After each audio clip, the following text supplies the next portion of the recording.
We're going to call a special meeting of the Board of Directors of the Lake Arrowhead Community Services District. Meeting special because we have some very special people with us today. We want to thank them in advance, and we'll have a chance to hear from them and talk to them in a little while. Okay, so first, I'm calling the meeting to order, and then we're going to go directly to the Pledge of Allegiance. Follow me. I pledge allegiance to the flag of the United States of America and to the republic for which it stands, one nation, under God, indivisible, with liberty and justice for all. Marissa, agenda posted. Yes, it was posted on May 3rd. Roll call. Director Morris. Vice President Boyson. Here. Sorry, Director down Morris is there. here, Vice President Boyson here, President Worm, Here. Director Keith, Here. Director Reynolds. Here. Okay, we just have one item on the agenda. It's the water supply value planning presentation from the board. Sorry, excuse me. We do have a public comment section. Well, I'm gonna get to that, Oh. okay. But presentation from the United States Bureau of Reclamation. But do we have any additions or deletions to the agenda from the board? We only have one item. I know, if we deleted it, we just go home. And that would make it a very quick meeting. So yes, that would be no. No, okay, but we only have one item, so maybe we should add something more to it, you know? Okay, all right. Close to enough. Okay, all right, next, we have the public comment section. These are for matters that are not on the agenda. So if we have a matter that is not on the agenda, but a member of the public would like to speak on it, but also has to be within the jurisdiction of the board. Or the district, I should say. So do we have any members of the public who would like to speak on a matter not on the agenda, but within our jurisdiction? No? Is this gonna include, it's half and half, including PFAS, or do I wait for PFAS? PFAS really isn't on the agenda tonight. Okay, then it's off the agenda. This is something what we wanted to share last board meeting, but we're unable to. Okay, you know, I would suggest respectfully that we raise that at the next board meeting, because that'll definitely be on the agenda at that point. Okay, Is that okay? yeah, that's fine. All right, okay. All right, anything else, or we can go right into our presentation? So, Catherine, why don't you Yes. thank introduce you, our Mr. special President. guest So for our we are special very meeting? honored to have this fine group of people from the Bureau of Reclamation. Thank you for coming. They've done a lot of work, Yeah. helping us with the value planning study for water supply. And obviously, it's a obligation of any water agency to continue to look for especially local sources of water supply, and we are reliant on local sources here. And there's a lot of variability. Super grateful, as we all are, that the lake is full again for the second year in a row. But we know that drought is imminent in California, and so we continually have to look for a more resilient water portfolio. So this team of excellent people have helped us look at a bunch of alternatives and try to put together some planning so that you all can, maybe if you see a project you like that we could pursue, then we can talk about taking it further. So I'll introduce you to Del Smith, who is leading this team, and I'll turn it over to you. Okay. Thank you for coming in. It's been a long time. It's been a lot of work. I know you put a lot of work, and we Yeah. appreciate it. I know. And I really appreciate the opportunity to speak for the board. I serve on my 5-member water board in Lakewood, Colorado. It's similar in size. We have almost 10,000 connections, but it couldn't be more different. We don't have to treat our water. We buy it all from Denver Water. We don't have to treat our wastewater. We send it to Metropolitan Wastewater Denver. So it's interesting seeing a district that has both water treatment for domestic supply and wastewater treatment. Very impressive. And I'll just say it was very good experience for us as a team from Reclamation, working with Catherine and with Matt from the district. They did a fabulous job of kind of orienting us and getting us familiar with the project. And I actually had my first involvement with the district back in, I think it was 2016 or 2017, doing the infiltration tests at the hillside ponds. I came out and spent a week with Matt doing double ring infiltration tests, looking at that site as a possible for storage and recovery site. So it's kind of nice to be looking kind of more broadly at some other alternatives. I'll turn it over and let my other team members from Reclamation introduce themselves. Hi, my name is Alyssa Alagata. I'm a civil engineer in the water treatment group in the Technical Service Center. So that is out of Denver, with Bureau of Reclamation. I'm Kathy Hoffman. I also work in the water treatment group in the Technical Service Center in Denver. I am Newman Misyat. I am with the Water Conveyancy Group with the Denver Technical Service Center, TSC. Troy Thompson, Water Resources Specialist out of the Southern California Area Office in Temecula. Terry Sam, Program Analyst at Title 16. And I'm Leslie Cleveland. I'm with the Southern California Area Office. I've been working up here. Matt and I were talking about this about 20 plus years. So all of your projects that you've been with Reclamation in our Technical Service Center is partly of my doing and reaching out to them for their technical experience and expertise to coming to the next steps. I am also the Water Smart Coordinator. I have 11 Water Smart projects, one being drought, one being in, that would be very probably beneficial for the board to look at some point of federal funding. We have $14 billion, not 14 million, 14 billion. This is the time, if you have projects that are you're looking at the different opportunities and options that Dell and our technical team is going to present to you. This is the time to look at getting federal funding. This will never come again. And if you miss the boat, there's lots of money there that you'd be missing. So I put that to all of my water agencies. I work with 156 of you, so water agencies and 60 sanitation and 31 tribes. Very well versed in Southern California. So I want to thank again, Catherine. Like Dale said, fabulous, but I have to say, Matt, my go-to. Whenever I need something, Matt is there. He's been able to walk through the many years with me and help guide me on some of the issues. So I thank you. This has been a great team. We look at Lake Arrowhead as our team players as well. So thank you. Thank you. It's good to see you after 20 years. Yeah. 20 years. So I'm going to share my screen. I'd also say we've got enough material to get through tonight. It would be really beneficial, I think, if we could save the questions until we get through each of the alternatives that we're going to share. Okay, I think. Okay, like that. Okay. Obviously, we did this study starting with a site visit in November of 2023, and then we actually conducted the study in early December of 2023. So you've met about half the team. About half the team couldn't make it. There were 3 other individuals who were planning on making it. We had physical scientists, various types of engineers, and water resource specialists, environmental specialists that made up the team.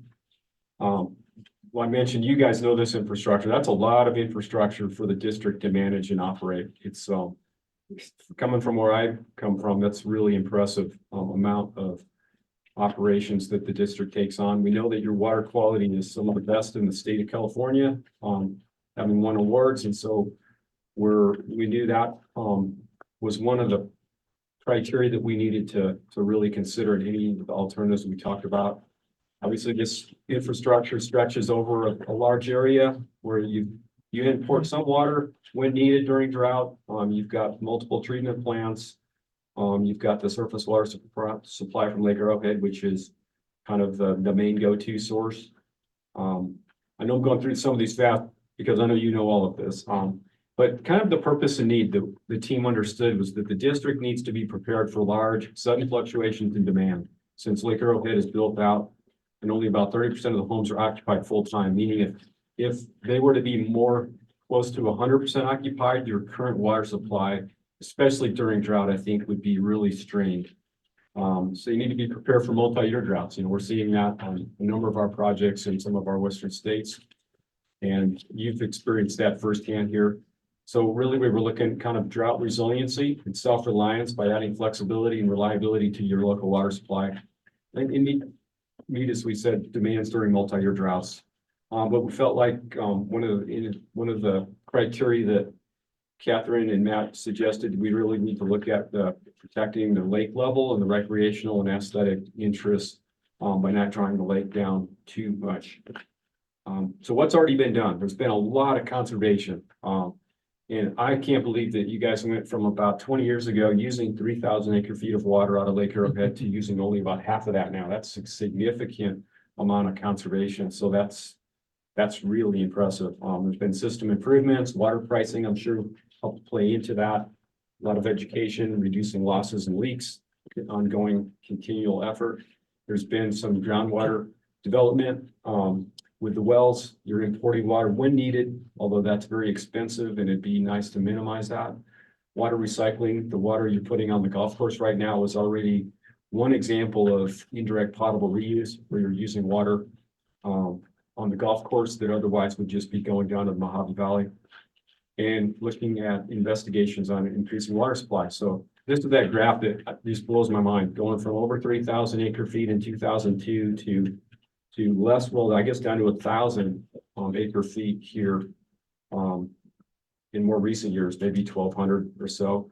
And then there's some other sources of water, but the biggest improvement is this tan up here, which is water conservation, just using less water. And obviously, these different sources of water have large price ranges, so we took that into mind. Not going to spend a lot of time on this, but on the wells, they produce about 200 acre feet of water a year. And it looks like when you have about 3 years of continuous drought, it does really impact their production. So that's something to be aware of if you're looking at expanding use of wells. It may be limited.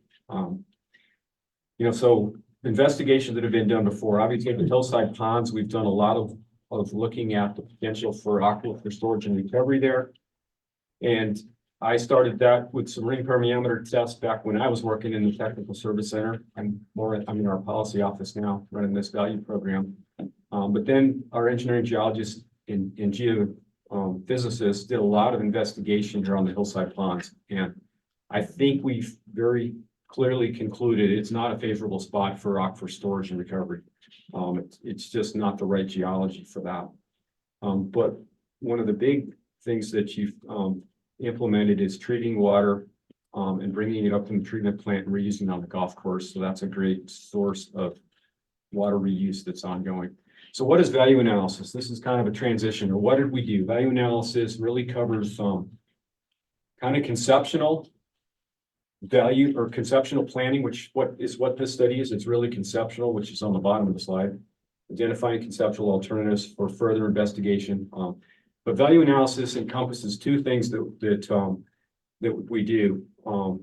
Value planning, which is what this process was, where we look at kind of formulating alternatives to meet a need, meet an identified problem. In this case, drought resiliency, how to improve drought resiliency. And then we also do value engineering on projects when they've gone through enough design to be at about a 30% design and cost estimate level that we can look at coming up with proposals to improve the design. But this is very much on the conceptual side. It uses a multidisciplinary team, which we had 15 team members counting the two from the district that's looking at a project or process just to improve to go through analysis and figure out what can be done at the lowest cost. It injects creativity, imagination into the design process, and it's a really good tool for building consensus. And one thing about value analysis is it's not a decision document. When you produce a document and go through value analysis, it's really an informational document for decision makers to use to move projects forward. And there's a very structured job plan that you go through, these 8 steps. You do kind of the first step up front before this 40-hour workshop with preparation, site visit, potentially gathering information. And then you go through kind of these 6 intersteps of information, function analysis, creativity, evaluation, development, and presentation. And obviously, we're here at the presentation phase today.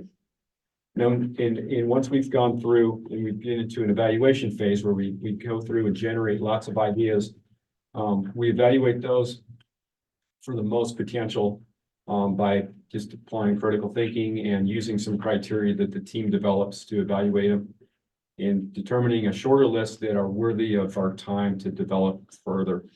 And as you'll see today, we go through something that's called a logic diagram. I'm not going to spend a lot of time on this, but we're looking at resiliency, but we also realize that protecting the environment is really important here, protecting the public, satisfying stakeholders. These are kind of all the time important functions on the top, following regulations, maintaining recreation, maintaining quality, in this case, water quality. And so enhancing supply was kind of the main one we were looking at and looking at different ways to do that. And you've already done a lot of this, right? You've done water conservation, you've purchased water when needed, although very expensive. You've started recycling some water. Storage of water is one of the newer alternatives that you'll see, some of our alternatives that we developed. And potentially treating that wastewater and reusing it. You'll see some there. The team spent some time, first part of the week, developing criteria for evaluating alternatives. And we do that so that when we've developed alternatives, we can go through and we can compare them one against another and kind of see how they rank. And so these were kind of 6 criteria that we came up with, the stakeholder acceptance being the highest, supply reliability right up there with it at 23%. Environment's very important here. Obviously, legal and political viability has to be legally and politically viable and technically feasible. And we don't want it to be something that's too difficult for the district to operate and maintain. So we came up with 10 alternatives. You're going to see some related to storage. You can see some related to water treatment and reuse. You're going to see some related to some exchanges. So rather than go into any detail on this list here, we'll just jump right in and kind of show you a map where all these alternatives are. Some are as far east as East Bear Lake? Big Bear Lake, I'm sorry. And then we've got Silverton Lake to the west. We've got the Mojave Valley kind of to the northwest. But most of these alternatives are focused right here, closer to Lake Arrowhead. Do you have one that's not even on the map to the south? And you'll see that it didn't rank very highly. So I'll start off with the alternatives of storage. We looked at the potential for storing more additional water. So we using GIS and our physical scientist and our construction engineer and geotechnical engineer, we located 3 potential storage sites. Just from a water storage perspective, we thought were worthy. That could be filled by using water obtained through exchanges or capturing extra water in the drainage. Probably still requires some exchanges. And then utilizing that water during drought years. And so we came up with 3 different versions. Willow Creek, Grass Valley Creek, and Little Bear Creek. And I'll just kind of step through each of those quickly.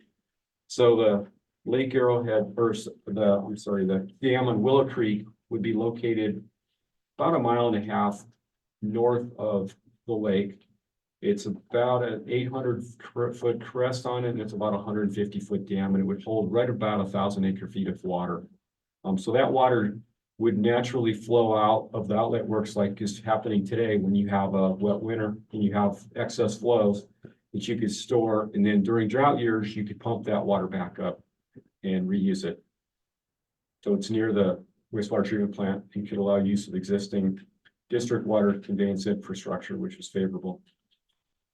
The second site we looked at was potentially a dam on Grass Valley Creek. Once again, allowing storage of Grass Valley Creek water. Once again, that could be pumped up to the lake through an existing tunnel between Grass Valley Lake and Lake Arrowhead, using some existing infrastructure. And once again, I think this dam was about 200 feet high, as I recall. I don't have my notes on this page. And it could store about 1,000 acre-feet of water. And then the third site we looked at is downstream to the east on Little Bear Creek. And this was a reservoir that could store, I think, can you see in your notes? 1,300 acres. 1,300 acre feet. So maybe a little more storage here. It would have the higher lift that would have nearly a 250 foot or more lift of elevation to get it back up to the lake to be used during drought. So those are some storage opportunities. So advantage of yeah, maybe, I don't know if there's notes on those pages you have. Some advantages, you're using native water that would provide the highest water quality. Additional local storage could avoid the need to import costly water from the state water project. Creates new environmental and recreational benefits, potential for stakeholder cost share. Disadvantages, dams are expensive. Approval takes a long time, right? You have to go through local, state, and federal permitting. There's extensive investigations required, complexity in negotiating water right issues and environmental compliance issues. So they take time. I think one advantage of these 3 storage sites is they are all on Forest Service land, which could be an advantage or disadvantage, depending on how easy it is to work with the Forest Service here.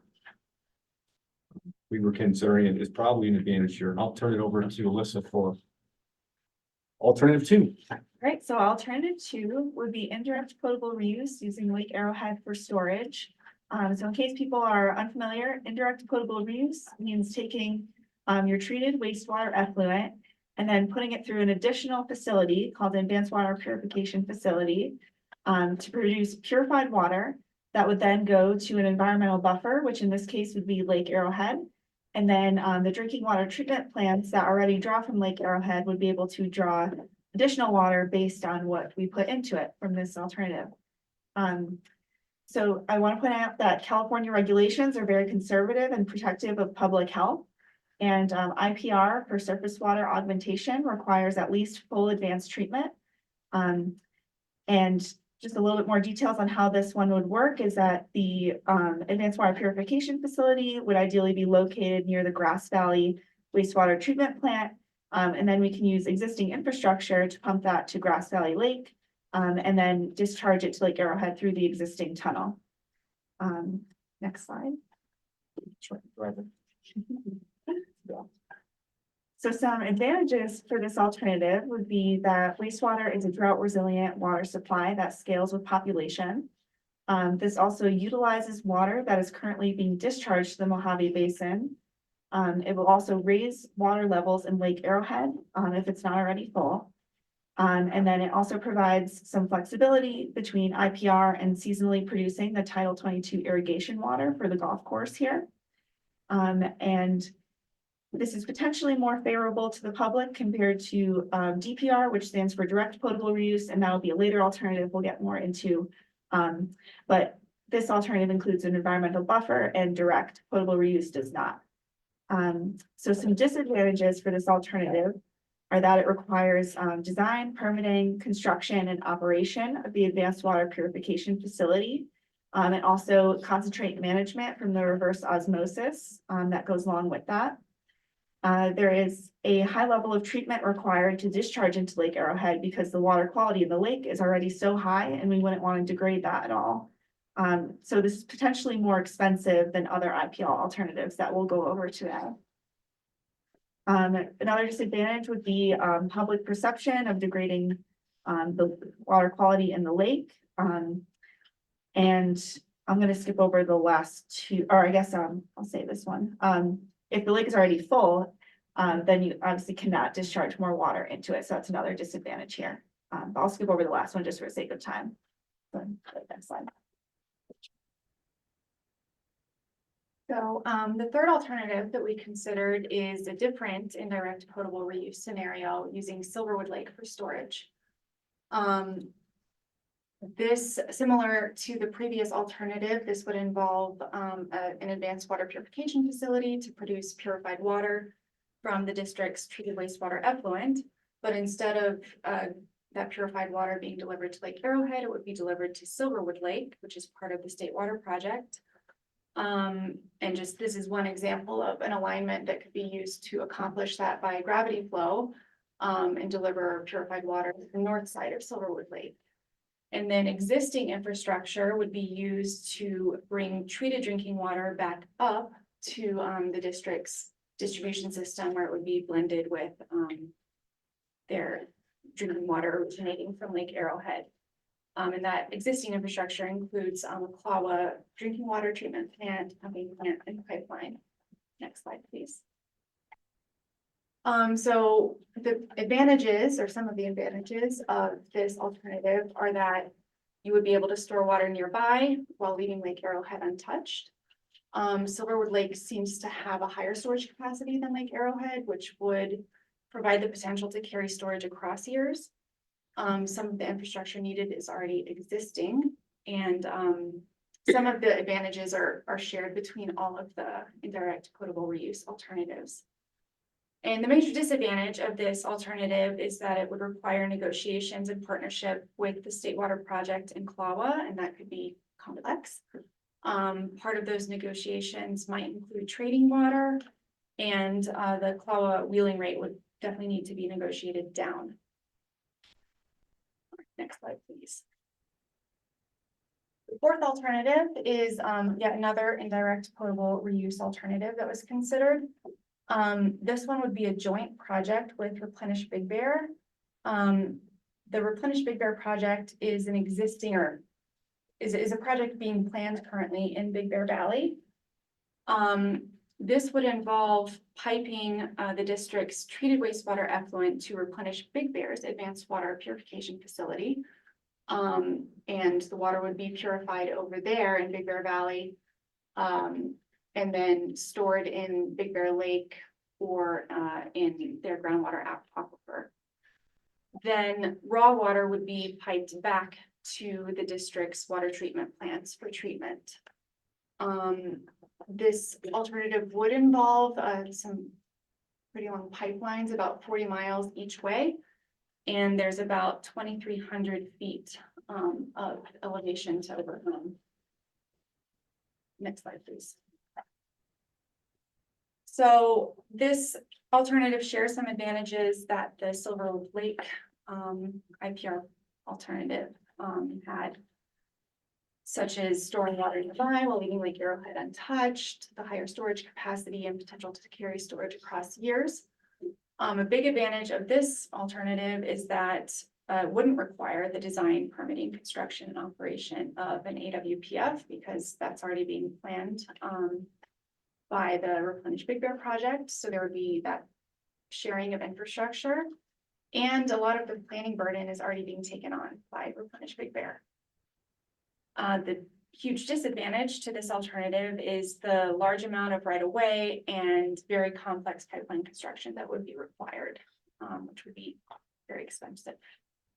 And there would be negotiations and partnership with Replenish Big Bear, and the potential need to trade some water.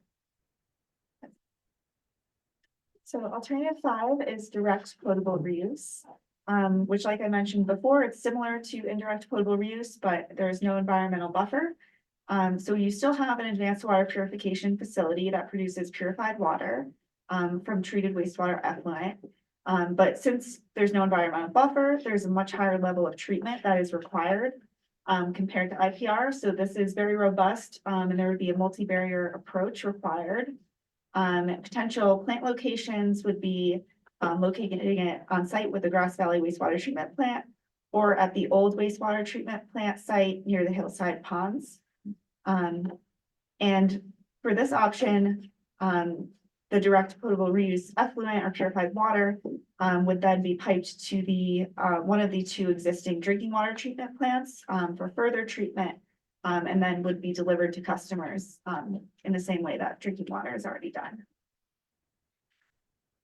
So the advantage for this alternative is that it leaves Lake Arrowhead untouched. And then it has some similar advantages highlighted in blue to previous alternatives. And then for disadvantages, public acceptance might be more difficult for this one because there's no environmental buffer. And it does have the highest level of treatment required, which means it'll be the most expensive of the reuse alternatives. And it requires additional infrastructure for the treatment plant, along with pumps and piping required to transfer the purified water to the drinking water treatment plants. And then the last 2 are the same as some of the previous ones. Alternative 6 is looking at drilling additional wells to increase the district's groundwater production. Currently, there's 5 groundwater wells producing between 140 and 225 acre feet per year. And that could be expanded. There may be some challenges with that, just finding locations to place those wells. It looks like where most of them have been placed probably have reasonably easier access, just looking at the topography.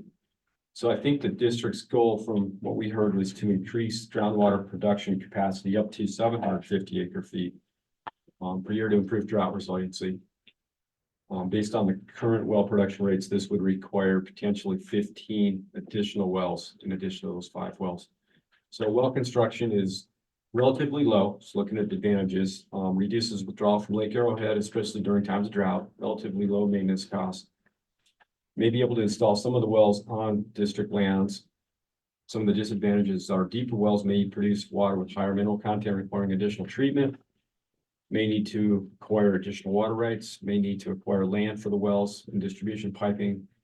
May lose production capacity or stop producing over time if these wells are interfering with one another. They're too closely spaced or they're really tapping the same limited water supply. Pumping and water conveyance infrastructure costs might be high depending on where they're located. Aquifer storage recovery, that's me, okay. We lost some team members. We had 3 other team members coming, so. Yeah, aquifer storage and recovery at effluent management site. This does look like a very favorable place for aquifer storage and recovery.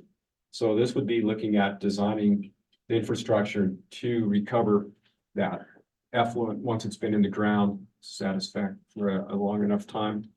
So the intent would be to actively store and manage that water and recover it during times of drought. Recovered water would be pumped approximately 10 miles back uphill, about 2,400 vertical feet back to the Lake Arrowhead treatment plant. It allows for recovery of water currently lost from the district to the Mojave Valley. It reduces withdrawals from Lake Arrowhead during times of drought. Well installation costs are relatively low.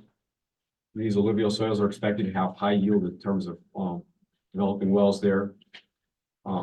May be able to utilize district land that already exists down there. Potentially could generate some hydropower off the water that's flowing down to these infiltration basins. One disadvantage is pumping. If you're going to pump that water all the way back up 10 miles, 2,500 vertical feet, it's expensive. Recapturing groundwater will require negotiations with the districts in the Mojave Valley. Water would need additional treatment prior to infiltration, and recapture may produce water with higher mineral content. So that's potential. So alternative 8 is recycled water deliveries to new customers in the Mojave Valley. So currently, I know you guys are recycling some of the water and giving that to the golf course here. But there's still some additional treated wastewater in addition to that, that's not being used during irrigation season. And then during non-irrigation season, there's even more water that's available. So this would involve running. So currently, the wastewater effluent does not go through the 2 additional treatment steps that it does before you send it to the golf course. So we want to make sure that it's run through those before delivering it to the new customers in the Mojave Valley. So that infrastructure is already existing, which is great. And potential new customers would include golf courses, parks, and new housing developments. And this would be for the purpose of irrigation only. And then it would be pumped through about 12 miles of transmission and distribution systems once it's down in the Mojave Valley. So this alternative generates revenue to purchase state water project water in periods of drought, if that's available at the time. So some advantages for this alternative are that it's the water is available for use during peak demand. It also reduces withdrawal from Lake Arrowhead during dry years. It creates a negotiation leverage for a potential water exchange with the Mojave Water Agency. And the system development cost is relatively low compared to other alternatives. And it utilizes some existing facilities like the microfiltration and UV that are already at the Grass Valley wastewater treatment plant. So some disadvantages are that this alternative does not address the need for an expanded water supply. It simply just generates revenue to purchase more water. And it would require multiple approvals and negotiations from communities. And I'll skip over the last ones just for time's sake. Sure. Okay. Alternative 9, just following up on the previous alternatives to exchange the treated wastewater with Mojave Water Agency. As what's going on now, we got about 750 acre feet annually, which goes into infiltration ponds, gets into the groundwater there, and then the Mojave Water Agency are practically using that groundwater. That groundwater has not been educated. So the district can get into the alternatives which mentioned earlier, take that water, either use it indirectly or directly, or exchange it with, let's say, sell it to other people, or do aquifer storage and getting it and recovering it. Those are expensive alternatives. There's no doubt that these are expensive alternatives, and they require, they might have also an issue with public acceptance. The easiest way is to get with the Mojave Water Agency and start negotiating that what the district could offer, that this use would become permanent.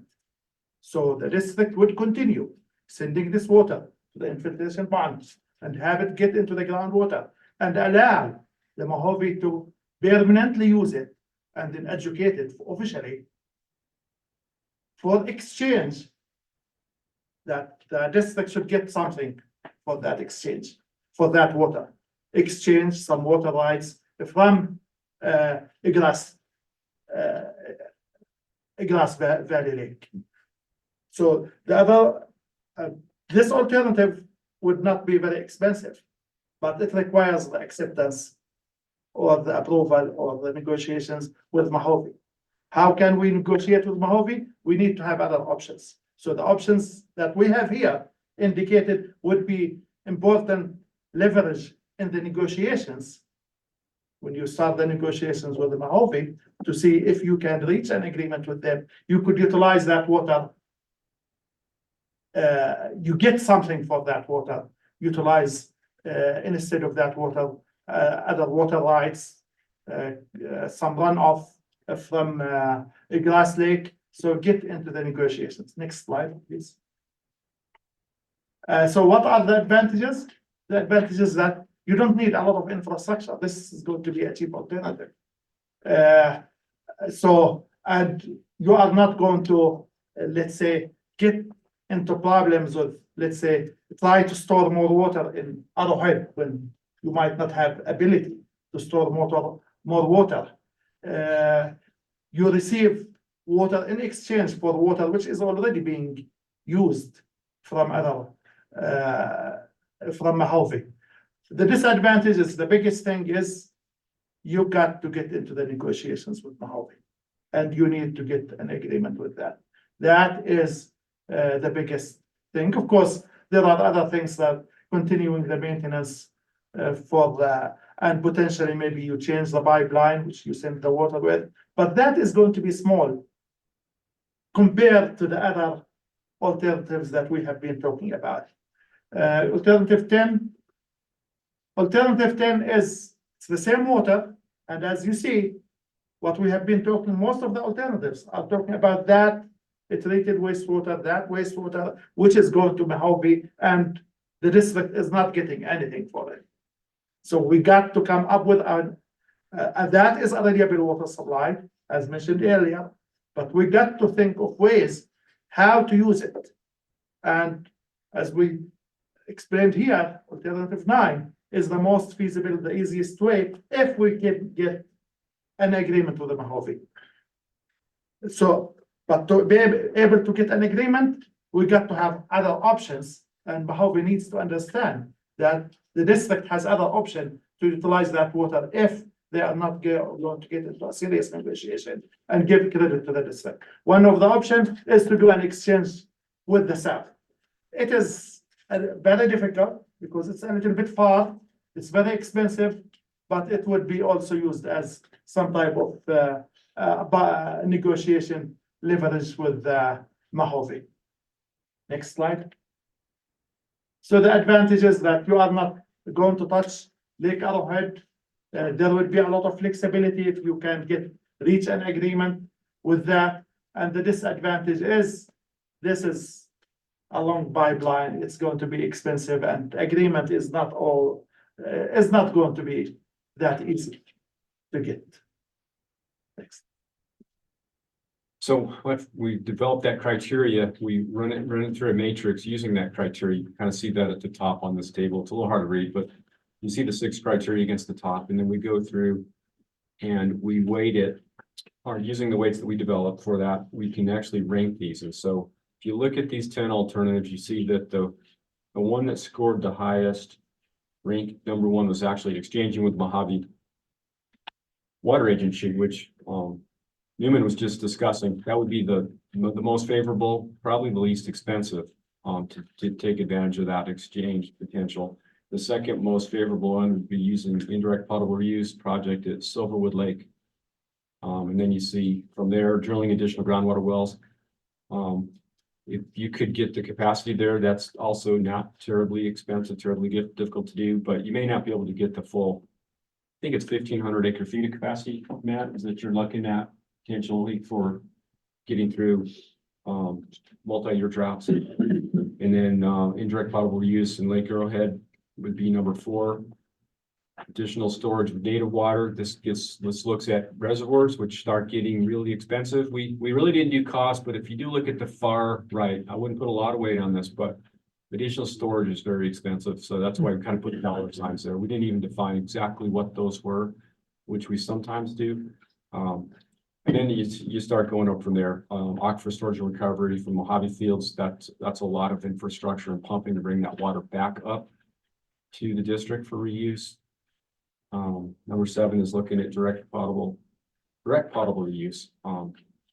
As Alyssa indicated, there's a lot of cost to that really high level of treatment.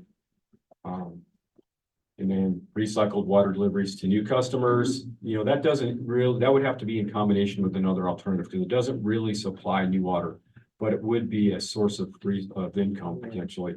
And it would be good for the communities in the Mojave Valley, which I'm sure are being required by the state groundwater.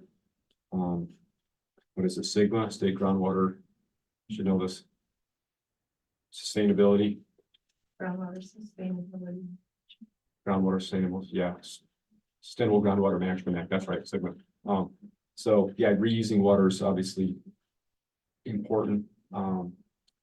And then 9 is exchanging with other agencies in the south, very, very expensive, probably not practical.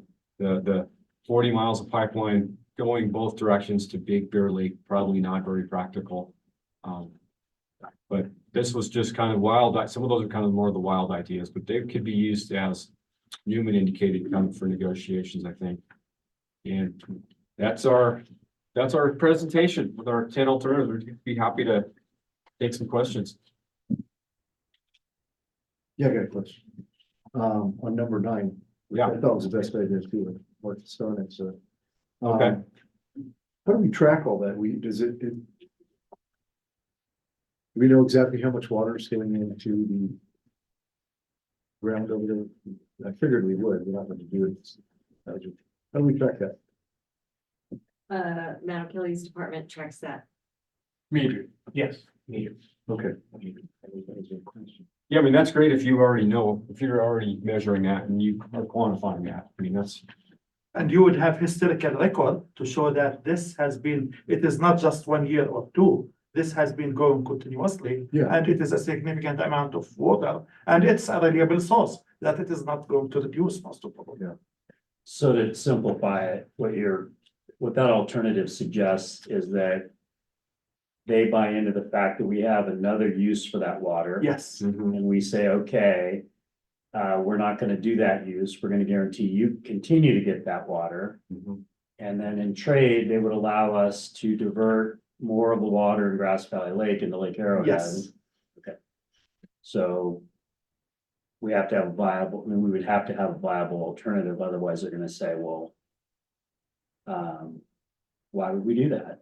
We're getting free water now. Why would we want Right. to? Yeah, no, that's a good point. If there isn't an alternative. Yeah, that's why we say indirect potable use or direct potable use. Over We have all time. of these options. Catherine, haven't we had discussions with Mojave about that? Yes, I actually have met with them on this particular idea.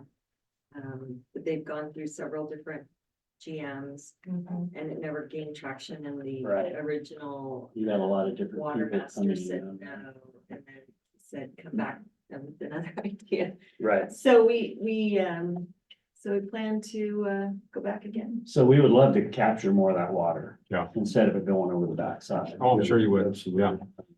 And this might pair well with storage, like a storage reservoir in Grass Valley where you can capture more native water and get an agreement worked out with that captured water during a wet year like this could be exchanged for the water they're continually getting for free. Right. The other thing I just wanted to share with you, we also work with Mojave Water Agency, and Catherine and I have talked, you know, that is something that we can help facilitate as well, of just coming, you know, the meeting of the minds. She's absolutely right. We've encountered that same issue with the change in the GM since Lance Eckhart left. And so we recognize those challenges, but we're more than open to assisting with just having that, you know, very cursory down here kind of thinking, not decision making, but let's put it out on the table and opening that up. Also, just to share with you, as you're thinking about all these different alternatives that you might as a board discuss, right now Reclamation has what we call a new grant, and it's called Planning and Design. So it gives you an option to look at getting funding for doing planning, putting these, instead of being shovel ready for grants, which historically we've done. This past year, we started this new grant process that says, hey, we need to see, like your board here, to giving you advice and kind of a help, a step up to say, we want to look at some of these things, but we're not quite shovel ready, but we're not quite ready where we want to go. So just kind of think of that. I've, you know, shared with Catherine too, always opening to sharing those opportunities. So as you discuss and you trying to figure these out, I'm always open to discussing with you some more details.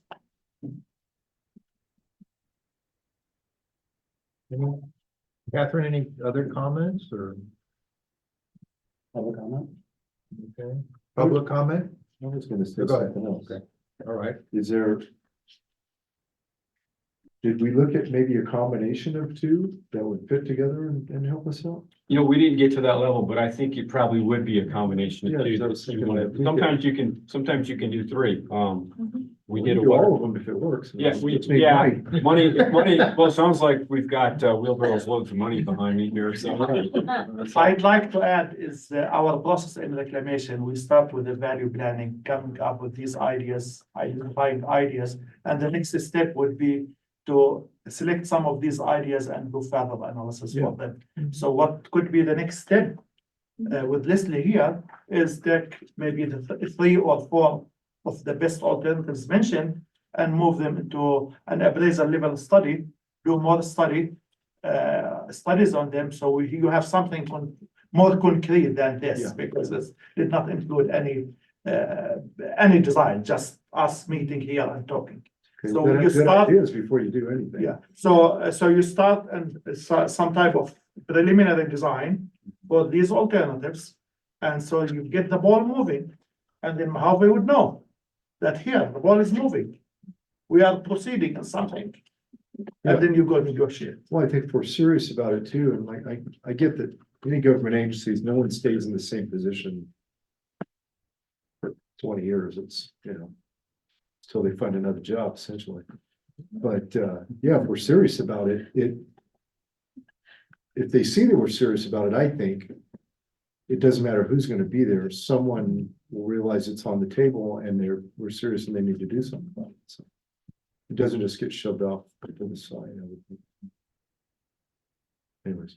Yeah, I can give you an example. We're doing a number of these for Colorado River project, and looking at water conservation, water storage, and we had a study where we came up with 9 alternatives, and the office determined, our Yuma area office determined to take 3 of those and do appraisal level design on them to see and maybe move more than 1 or 2 forward. The other thing I was gonna just share, you brought up something perfect about how people change and, you know, in positions. So I have a project, it's called, the Small Surface Storage Project. And it's with Irvine Ranch and Rosedale, which is up at Bakersfield. And how they've accomplished of coming together with thinking outside the box and forward thinking and not the rice bowl mentality of this is just mine, but how do we, you know, we work as a community, because at the end of the day, we're a community. We have to help each other, otherwise we're not gonna make it. So what they did is they developed a joint powers agency. Together, they came together. It's now, they went and got funding under the Joint Powers Group. And they're doing phenomenal things. There's other agencies that are looking at going, that's how we need to get work done. Irvine Ranch is in Orange County. Rosedale is in Bakersfield. You know, that exchange of water, we need water here, you need water there. So how are we going to do that? So thinking outside the box, if that's something that you like want to entertain some more information on that, I can help you do that. I can give you, you know, how it worked, what were the challenges, what were the deltas, the things that were missing, what would work for you, what wouldn't work for you. So, you know, giving you as much information as possible to be successful, because that, you know, like you, at the end of the day, that's the most important for your communities. I've got a question on number 9, Mhm. and it may sort of you folks, and maybe Catherine too, is diverting additional water from Grass Valley to Lake Arrowhead. The infrastructure there could easily be done, but the downhill Mojave has a right, it's legally, we just can't do it on our own, right? Is that correct? So we would need a storage agreement with ALA. Mhm. I don't think that would be difficult, but yeah, if the lake is full, then. You can't store additional water. No. Okay, It's a disadvantage. but let's say the lake isn't full. And do we have the right to do that? So, we would have to get an agreement. Yeah, because they have the right to a certain amount of water, right? Yes, and, Joe Byrne is concerned that we may have to get a new diversion right as well through the state. But, you know, these are just So why would they give up their right? in exchange for us continuing to send the wastewater. Yeah. So we would have to definitely probably. We'd have to come up with another, It probably yeah, wouldn't be one for We have to have one. use. yeah, we can't, we'd have to do something with it. Or have the ability, the capacity to do something with it Yeah. in order to say, we're not gonna send it down to you anymore, because we've got to do something with it, right? Right, we could treat it to a higher level too, before we send it there, so it's another option too. So there's a lot of negotiating points here that maybe we. Well, So I think our special guests, okay, have presented us with some really good information. So what would our next step be? yeah, so I mean, these alternatives are for the board to consider. And if there's any particular ones you want us to pursue, then we'll start that. I mean, we have started alternative 9. We've talked about that, and we've talked about some of these before. But I think with USDR's help, it might be, the conversation might be facilitated better. Maybe not as adversarial. So would the next step perhaps be for staff to come to us as a board and say, we think, you know, 3, 4, and 7 ought to be looked at, or maybe a combination of 9 and 2, would be something. We sure can bring that to the next meeting. Okay. I mean, is there any particular direction the board wants to give the staff, or just let staff think about it and come up with work their magic like they usually do? I think I would agree with that, but the discussion that was short, that combined alternatives. Okay, and that's definitely one option. You weight that against individual ones and see which one plays out best. Could be like a follow-up step here. Yeah, because we got to the end of the week, when you're together for a week and you're just trying to get those alternatives all written up, because you develop them, you write up about a 3-page summary for each one. This is just an abbreviated version. We didn't have time to, okay, which ones of these combine the best and how would those rank?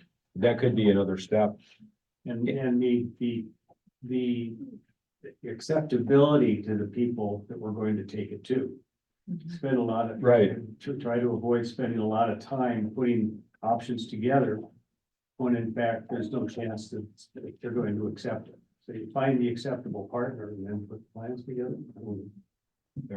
And Director, you're absolutely right. And that's our team. That's when we looked at these and working with Matt and Catherine, that was always at the top of our discussion. But let's be realistic, you know, it's acceptability, you know, and I've been up here, like I said, 20 some years, working on different projects. So we've encountered that. I think, you know, once we have discussion and we hear from Catherine after you've discussed, just get with me and we can move forward with giving you what those different alternatives would look like. Together or separate or Super. your call. I got another question. If you were talking about a lot of money for, that's from the state, I'm guessing. No, What is it federal from? government. Federal government? Uh-huh, Okay. So we get, is it a grant or is it yes, so we get a grant from the federal government. What do we owe them after they give us money? nothing. It's the federal government. That's Finish my the worry. project. That's my worry about things. Almost after the Is So, that- yeah, Go ahead. the grant process, it's, you know, we have laws that govern those, but the end of the day is that depending on what grant it falls under, there's cost share requirements. That cost share could be in kind, it could be state funds, that you're matching, because there are state funds available. Well, I use that loosely, right now, but there's other alternatives. I'm really good about, and they all look at me, I'm really good about getting money. This funding that provided all of this, is funding that is not a grant. I came up with this money through our budget process, and I literally have put almost $500,000 to working in Lake Arrowhead, where you haven't given any money, you've given time. And that's your cost share on this. For the bigger dollars, that's going to be a little bit different situation, and I'll work with you on that, on how to get into that process. But at the end of the day, I use that a lot, but really, I want to see water up here. And I want to see sustainability. I tell my staff here that, you know, retirement's knocking on my door. But this has been a project I've been very passionate about and very involved. That's why I brought this team, this technical team. I'm a project manager. I'm not a PhD. I'm not a, you know, not a civil engineer. I'm a project manager and I know how to get money. So I can help you you just need to make decisions or, you know, recommendations to Catherine, and she can contact me and I'll say, okay, this is what I can come up with. The alternatives to looking at these alternatives of, what Director Reynolds said about, you know, combination of a couple. If that's something that you elect, that you would like to move forward with, I could fund them to do that. You don't have to put in for a grant. Because what I'd like you to do is have every opportunity to have the information necessary for you to move forward, to make a decision to move forward to getting those bigger dollars. So if I can bring to the table this team to put together some of those preliminary so that you can have the best information for decision making, I can do that. So I'm offering the door, you just need to walk through it. I'm trying to run. Dell's going, oh, great, Leslie. We do have some online. Okay, that's what I was gonna get to, okay. Public comment then? We have two, so, Garen. Hello? Hi, Garen. Hello, Karen. Yeah, so, I had a question for the panel that's there and Mr. Smith and the rest of the panel. That's from the Bureau of Reclamation. I just had some, just technical questions. The IPR work that you guys currently do and the DPR work, how is the polyfluoral alkyl substances, the emergence of that issue affecting, indirect potable reuse where, land is being used as a buffer and large bodies of water like lakes are being used as a buffer? How is the emergence of PFAS as an issue in wastewater affecting both IPR and DPR? Thank you. I can start with that. So PFAS is a national issue, like you mentioned, and Lake Arrowhead, is aware of it, and the district has been investigating it. For the indirect and direct potable reuse alternatives, they would all be required by the state to have reverse osmosis. So that would remove PFAS. And I know the district already has plans to treat for PFAS at the drinking water treatment plants as well. Which for IPR and DPR, that water would also go through the drinking water treatment plants. And they're looking at, I think, ion exchange for the treatment process there. Okay. Just a quick follow-up question with RO.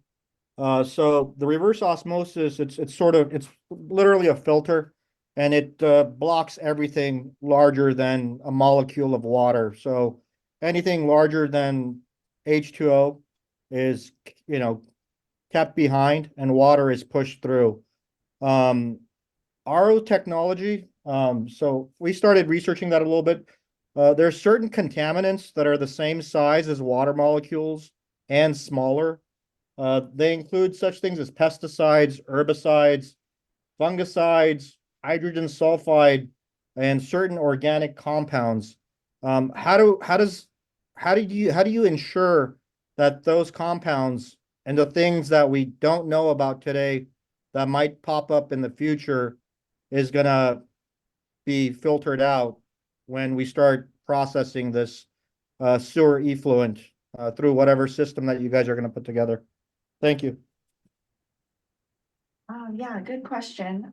So we would do bench scale testing and pilot testing. Well, we would recommend, I don't know, Reclamation would actually do it.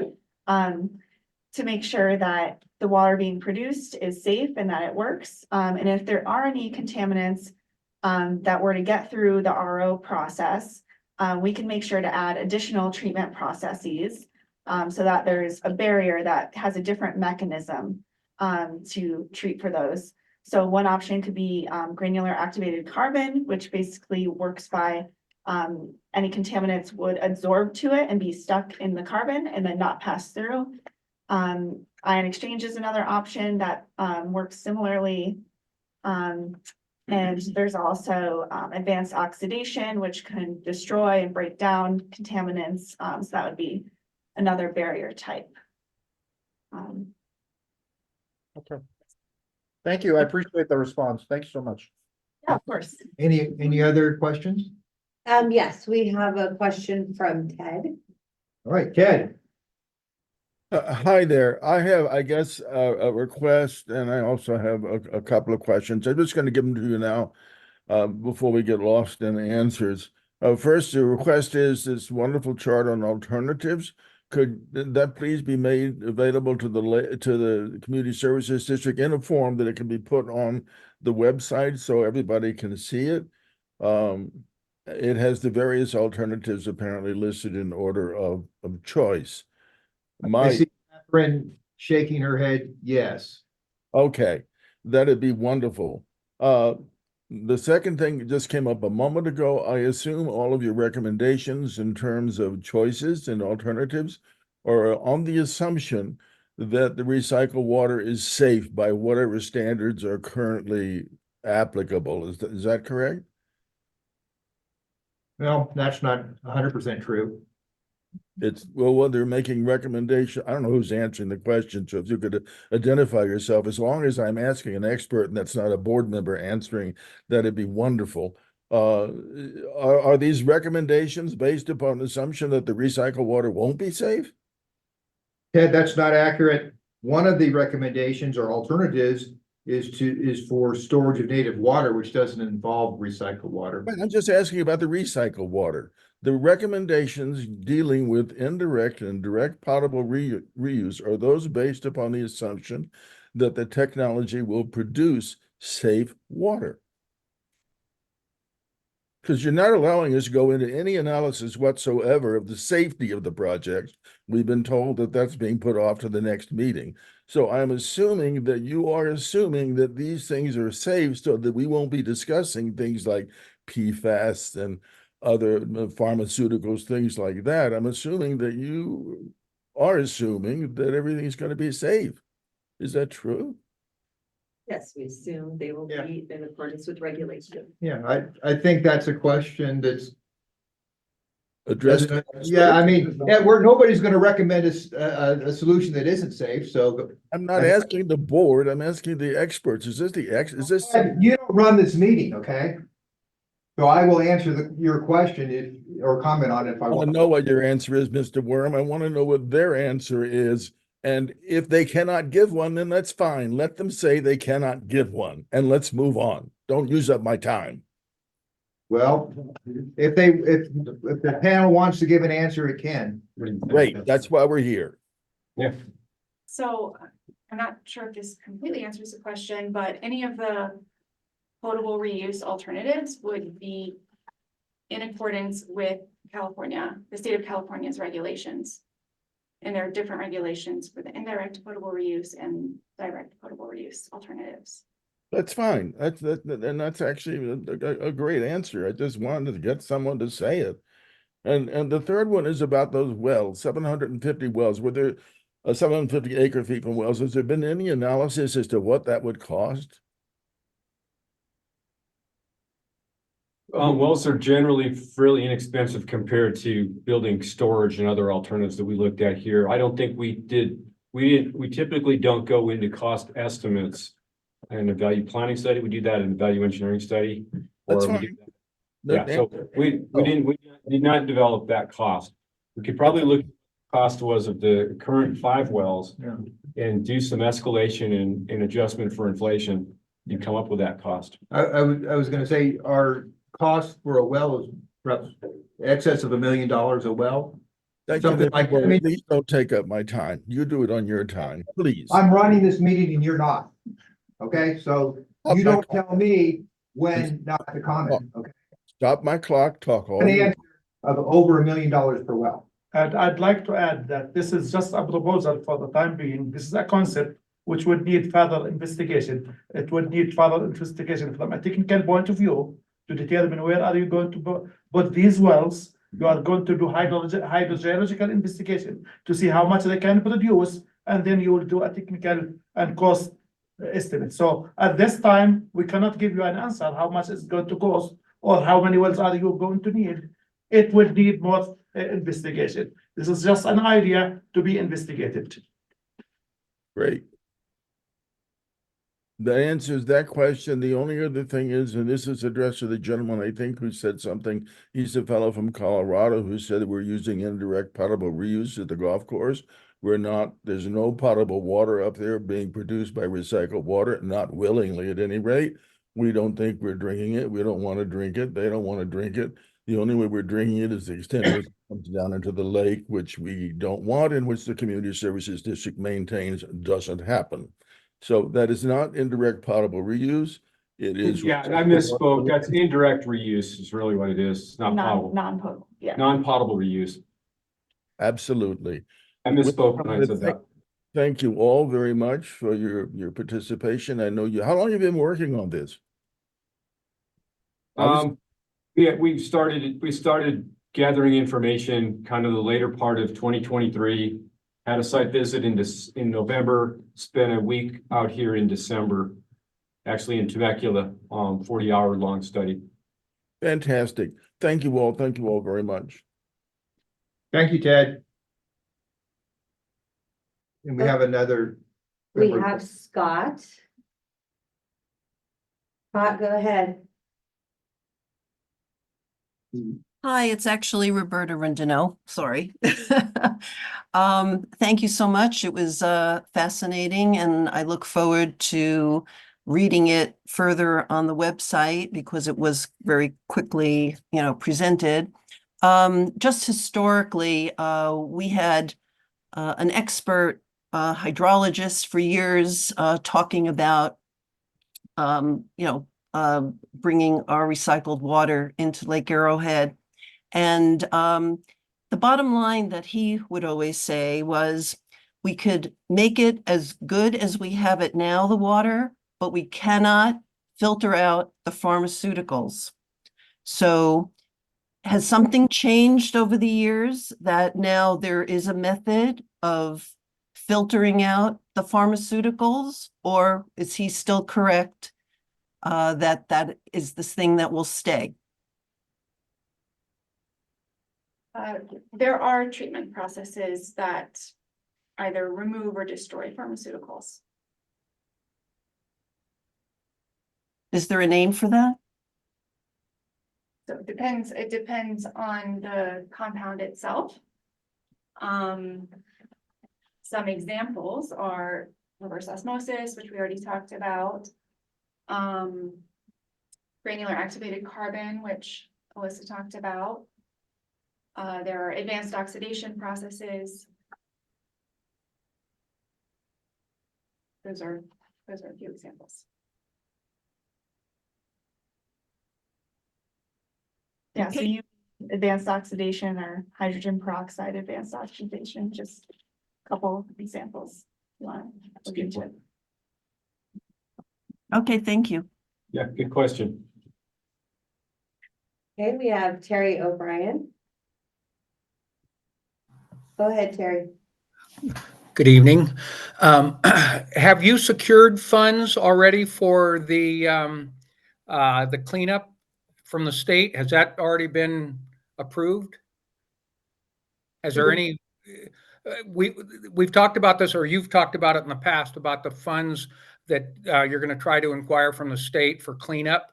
And if that has not been approved as yet, are you going to, and let's say they deny that, who's going to pay for that? That's one. And then two, if they do deny it, are you still going to go ahead with the filtration system, whether the state pays for it or not?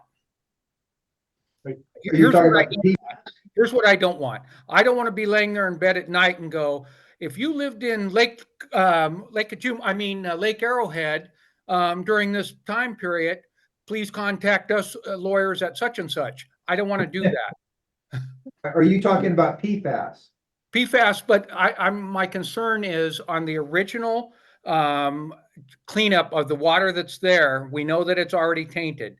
So in the past, there was talk about a filtration system, and the question came up, but it was never answered.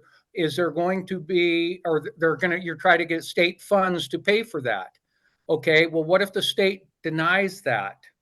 Are you still going to go ahead with a filtration system? Terry, I just want to be clear, you're talking about the PFAS. Any type of cleanup, whether it's PFAS or whether it's any type of pesticides, it doesn't matter. If the water is already tainted and it has to be cleaned, and the question came up before that there was going to be some type of a reverse osmosis to clean the system. Okay, if the state does not come forward with funds, who's going to pay for that? Simple question. We're gonna drink the water regardless. Is that correct? Okay, so Terry, if the state doesn't pay for it, the district will pay for it because the water needs to be clean. Thank you. That's what I wanted to hear. Okay, sorry we didn't get to that sooner, okay? Okay, so if that's the question, then obviously I'm assuming, and you know what happens when you assume, that cost will be passed among the homeowners or the water users if there is I don't know what the cost is to do the filtration system. I'm sure it isn't going to be $50,000. It's going to be probably in the millions, but are you going to absorb that cost or are you going to pass that on to the homeowners? It'll be passed Probably on. don't know at this time. It'll be passed on to the ratepayers. There's no other choice. That's what I thought. Okay, that's what I had. Thank you very much. I appreciate your time. Not a problem. Thank you for calling. Question. Some of us are wondering why Ted and Garen would actually not want to receive $25 million in assistance, since this was just now stated, it does go to us ratepayers to pay and put the bill. And so when it comes to that, as far as AWAC not being held liable, that's what the local residents want. What you guys are pursuing after, the $25 million for assistance, any type of assistance. And the question is there a time frame for us to go ahead and apply for assistance through you guys? And did we have to get it finalized within 4 months, 6 months? For the grant process, there's different grants that come out at different times. We have 6 of them open right now, and then we have additional ones coming at the end. So the big question is, The sooner the better? well, you just have to watch on grants.gov, Okay. and that's open to anybody. So you can go out of grants.gov and look at the grants that Reclamation has under the Water Smart program. So Okay. if Well, anybody can do that. we just put our trust in them. That's all we have to do. We're happy. Any other? Yeah. Okay, I have a question. No, Okay. as far as capturing, so there's a lot of water in the streams that the gentleman was talking about from Colorado. Is there a limit to how much grant can we get from federal? The grants each have a cap. So depending on which grant we go for, some have there's a process where it goes to Congress for bigger grants that can go up to $100 million. I've got some grants that you can only apply for $200,000. So it just depends. Right now, I've got grants that have a cap of 5 million and 25 million. So it depends what it is that the need is. So if we were able to capture some of those water off the streams and then create a little dam, natural dam, do we have rights to those waters before it hits the lake or it goes down the hill? I mean, there's some streams you're talking about putting dams that can capture 1,300 acre feet or whatever. Are those, do we have rights to those? Water rights would have to be investigated, and the capturing water like in the Grass Valley drainage could potentially be in exchange with Mojave where that water's going now. We could give them the sewage, runoff or sewage plant, So- maybe trade. Yeah, there's no guarantee that you could capture and utilize all that water, so, but it's something that's worth investigating, so. Yeah, we didn't have the time and resources during a week-long study to determine the water right issues, but those are very serious, real issues. That's just. Thank you. thank you, Ben. Anybody else? Garen's got his hand up again. Did you have any time left? I don't remember what. Okay, Garen, I give the rest of my. Ben is donating his time, but go ahead. Well, it's a quick question. Okay. It's for Mr. Smith. Can you go into detail about what happened up at the Hillside Ponds and what the final conclusion, what the conclusion was? Like, what was the project up at Hillside Pond? What were you guys attempting to do? And what was the final, conclusion of the analysis you did up there. Thank you. Yeah, I can summarize that. So I started off that process just looking at surface infiltration using what we call double ring permeameters, and you use a constant head water tank and you measure water for several days to determine the percolation rate. And the percolation rate was quite high on 5 different sites that I looked at. And then we determined that we would follow up and do some deep well drilling and soil logs, some drill logs, to look at what the geology is underneath those ponds. And a lot of that's fractured bedrock, where water that does infiltrate goes down into those fractures and it goes downhill, and it's not very easy to recover. And that was further followed up with some dye tracer tests that were run where they could track that further down in the drainage. And everything that was looked at from a geophysical standpoint, I don't have the geophysical information on the top of my head, would indicate this is not that's a great site for infiltrating water if you never want to see it again. It's going to disappear, and it's going to be extremely costly and difficult to try to capture. And it just, anybody that works in groundwater, aquifer storage and recovery would indicate, this is not a favorable site for that. You generally want a flat alluvial place where you have alluvial soils, you have very porous soils that are kind of in a bowl where that water is captured and is held and doesn't drain out quickly. And that just doesn't exist under those hillside ponds. You don't construct ASR projects on a hillside typically. You want them on a flat area where that water generally doesn't move out very quickly. Okay, Thank you. thank you. Thank you. Thank you, Garen. Anybody else? No. All right. Well, I guess you've answered everybody's questions. Thank you for that. And thank you. It was a very special meeting. And we appreciate all the hard work you've done and everybody's offer of money and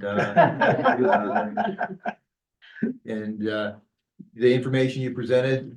A lot of it, or some of it anyway, we've explored before, but it's put it together in a real organized fashion that I think is going to be very helpful to us. So we really do appreciate that. And any other questions, comments from the board? I just have one question. Okay.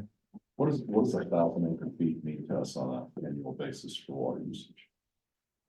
Additional to, because If we had an extra 1,000. it'd be a doubling of what we currently deliver. Yeah. I mean. less. And I think the thought on that is you would use part of that on successive dry years. Maybe you'd use 200 or 300 feet a year for some successive dry years, and that would keep the lake level up. And I would not assume that we have exhaustively extinguished all the good ideas. There's probably some more ideas out there that are just as good or better, or combinations of ideas. And so I would also challenge you just to use this information to springboard new ideas and concepts that might really work for the district. We have lots of folks in our town that think they have all kinds of great ideas. I bet you do. All right, well, very good. And motion to adjourn, and we can let our special panel head back towards wherever you're going, sometime Colorado, right? Colorado. Yeah. Okay. I'll move to adjourn. Second. All in favor? Aye. Thank you very much.